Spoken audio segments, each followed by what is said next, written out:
Alright, VHB Engines here, bringing you another fucking engine build video. And what it appears we have here is a fucking GSR head with V16 cams. That fucking blows. And what also blows is you can't see anything because it's dark. Anyway, Mr. Ariel. It's not of paramount importance, but I would recommend. Oh shit! I would recommend GSR cams just because of the fact that it'll save you on boost. Like again, once again, you don't have to, but recommended. All right. So got all that campy bullshit off. Now I'm gonna focus my camera.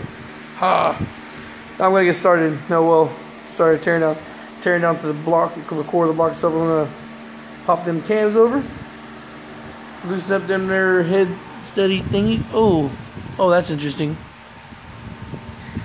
Speaking of head steady thingies, I found a washer floating loose. It's always interesting to dig into these things and see what you find. Alright, let's see if I can. Let me use my 3-leg here. See if I can dig that there thingy out. Shit. Like it's in there pretty good.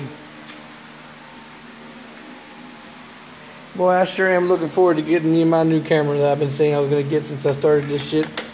Yep. Seems like the fucking phone is just, it's impossible to not shake. Every time I take a step, shake. You guys have been pretty patient so far. Well, at least some of you fuckers are watching. And get a real camera for you dudes.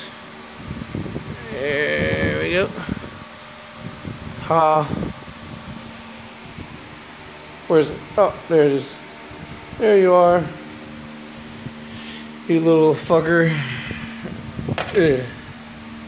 That's a fucking ERP washer. Ooh, I'm kind of excited. Somebody, you can clearly see fucking engine lube like everywhere. So somebody clearly tried their best to do something here.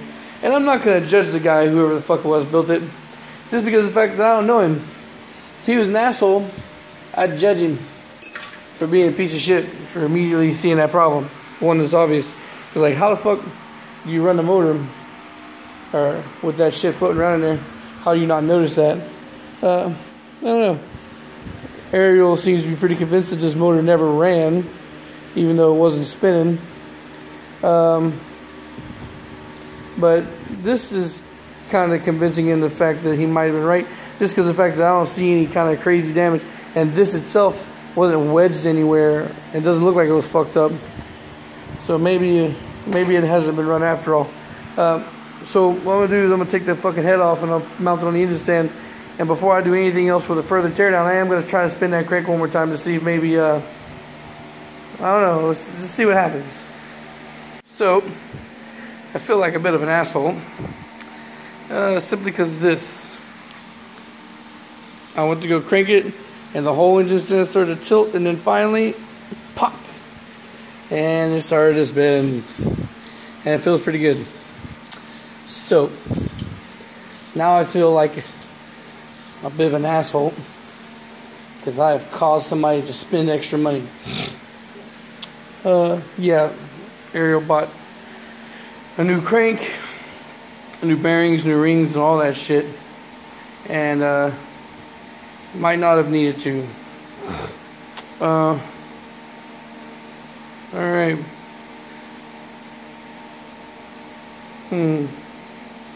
It does look like a freshly machined engine, and the pistons look fucking brand spanking new. Huh. Damn.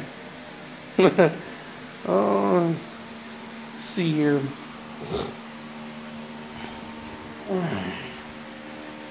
I'm not feeling 100% great. So because of the fact that I drank earlier, some weird acidy, lead tasting pissy shit. Went to a veterans bar. The bar itself was pretty cool, the people were pretty cool, and it did get filled up pretty quick, but it had this weird fucking draft selection, and it was all like really strong on the alcohol, and also strong on the fucking bitterness side, and it's left me all kinds of fucked up. I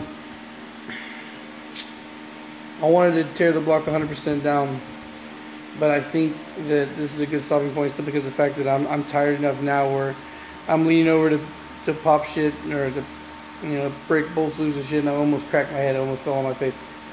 So I think I'm going to end it here and say my bad to Ariel. I will see about possibly tomorrow continue to break down and see exactly the condition of the fucking parts inside. If the bearings are healthy, the rings look healthy. If this is, I mean, like when you, even if the rings are good, if you tear down an engine and you're gonna pop the fucking pistons rods out, you need to replace the rings anyway, just to be on the 100% safe side. I would never risk fucking, once again, been there before, and I would never risk again using old rings. So it really looks like it's not been run. Hopefully I'm gonna see about the tensile strength of the rings, how they looking tomorrow. But damn, the good thing is, Ariel, you might be able to resell some shit. You got fresh bearings, you got fresh rings. The rings were expensive, so you can always resell and all that good stuff. Yeah, we'll see. I might not even really have to scrub this thing. If there's the only thing in there is the oil that you put when you're dropping it in to keep it loose.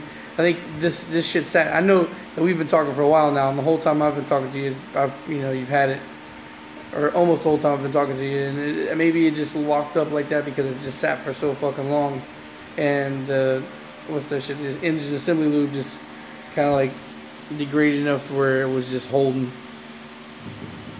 I'm gonna call you shortly. I'm gonna call you before you see this video. Then I'll probably just do a cleanup on the block. I'm gonna open it up. And I think I might not even pop the pistons and rods out. I'm just gonna take the oil pan off the bottom, untorque the fucking the rod caps, take a look at what's going on inside, and then if everything's looking good, I might just fucking torque the motherfuckers back down and let it go, just in case, on the rings, that way, or maybe not. I know you said you want me to check this because you didn't know how the guy was doing the build. Yeah, I guess the rings are really important, where I need to check and see if they've been gapped and clocked properly. So yeah, I'll probably go ahead and take this out after all. Alright, I'm starting to ramble. It's fucking really late. I'm tired, I'm sweaty, I'm thirsty, hungry, all that good stuff. I'm gonna call it quits here, and thank you guys for watching. I'm gonna show you one more shot of this. It's actually really pretty. I'm gonna show you. And peace. Thanks for watching. Alright, I'm shooting this little segment out of place here. So my bad for that. But I just I talked about this on the build for this, the B16, about the block guards. I had a big spill on that. Watch that video. Follow the link in the corner here, where the fuck is popping up. Anyway, this just goes to show. This just goes to reinforce what I was talking about. You see that block guard? See that block guard? First of all, that block guard is not the block guard to go with. That's the one that's frowned upon. And it's funny because that's Golden Eagle. It's a Golden Eagle block guard. This might be a Golden Eagle whole kit. Anyway, stop the ramble. I said that, this fucking shit probably spun a bearing and everything because this shit was locked in place so fucking tight that when I went to go spin it, the crank bolt came off. Now, in hindsight, thinking about the crank bolt coming off, the crank bolt probably came off because this engine had never run, or if it did run, it hadn't run long enough for the bolt to really lock in place. So that's why when I was pulling against it, the crank bolt came loose. Now, what I was saying in the other video is that I don't feel comfortable. You know, I'm not gonna repeat the same shit. I'll leave a link. You can go to the other fucking video and see what I'm talking about. But it just goes to say that I don't like the block guards just because of the fact that they put extra tension on the top of the cylinder walls, and it doesn't spin. The crank doesn't rotate nearly as good as it would if it wasn't there. So it makes me a little nervous, makes me feel like it's catching, like eventually it's gonna egg shape and cause a fucking problem. So I do feel bad about not catching, you know, or not seeing that that's the issue there. But at the same time, it wasn't really 100% my fault, just because of the fact that the block guard in there, with as long as the engine sat, made it hard for the fucking engine to rotate properly. So that's my story. That's my excuse. I'm gonna stick with it. All right. So peace again. This time for reals. Thanks for watching. And like I said in other videos, this shit can get kind of repetitive with the same kind of engines over and over again. But each build, as this goes to show here tonight, is completely fucking different. And they're all different circumstances. And in the end of the day, it is a very good thing that he didn't just start this motor up, because it would have fucked up. Because of that fucking washer I found on top of the head that was just kind of laying there against the valve springs. So, you know what? That would have been a fucking catastrophic fuck up. Just that one little thing. So, in the end of the day, I guess it was a good thing for him to bring it to me after all and have me double check. Alright, so peace. Thanks for watching. If you want to see more shit like this, watch more of my adventures, subscribe. If you like the video, please give it a fucking thumbs up. Feel free to share.